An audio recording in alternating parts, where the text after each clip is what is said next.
from Santo Domingo, Dominican Republic. When I was younger, I felt like I knew I was different and my body was not mine. And the way that I remember that is by my mother telling me stories about how I acted when I was younger, when I was a toddler. She would tell me that when she would put dresses on me, I would just rip them off of me and just completely just not enjoy it. Then when I was 5, we moved to New York City, and my father was a superintendent, so we would move a lot. I experienced a lot of confusion with who I was. I didn't know the words to describe what I was feeling. I knew that I liked girls, but I didn't know that about gender. When my father took a job in Jackson Heights, I was already 14 or 15. One random day on a Sunday, I was just hanging out at home and I decided to go get something from the bodega. And as I'm walking, I see a crowd of people. So I go into the bodega and I ask, oh, what's going on? And the guy goes oh, it's a pride parade.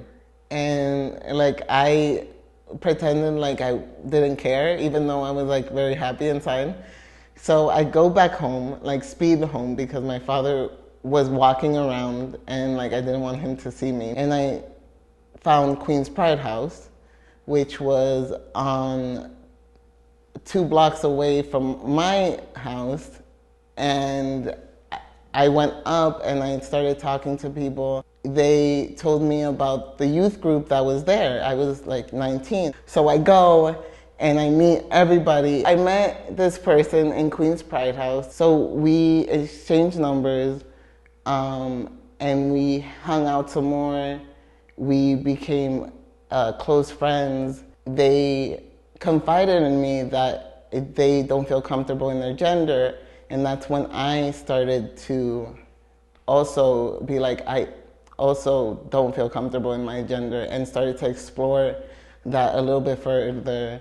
I bought myself a binder. They bought themselves a binder, and we connected through that, through the fact that we are not of this gender. I started, Googling, YouTubing, and I found that there are other people who also feel this way and that I'm not alone. Even though I had a lot of queer, lesbian, and gay friends, I didn't really have a lot of non-binary friends to support me. Only them. They would support me. They would be they would affirm me. They would take care of me. But sadly, they passed away. And then I had nobody. It was a really dark time. I basically felt numb. So 4 years passed of me just doing basically nothing and just being sad and depressed. While those 4 years passed, I was dating and I was talking to people, but nothing really solid.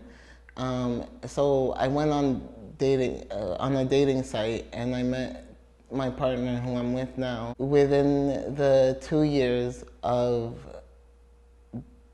us dating, they confided in me that they were non-binary. I was oh, yeah, no, I think I'm non-binary too. And they told me that I should do something about it, that they'll be happy to go through this journey with me. And through my partner's support, I was able to get hormones and top surgery. And the funny thing is that through my partner's support, I was also able to tell my mother that I was gonna get top surgery, and she actually went with me to the surgery and stood with my partner in the waiting room as I was getting surgery.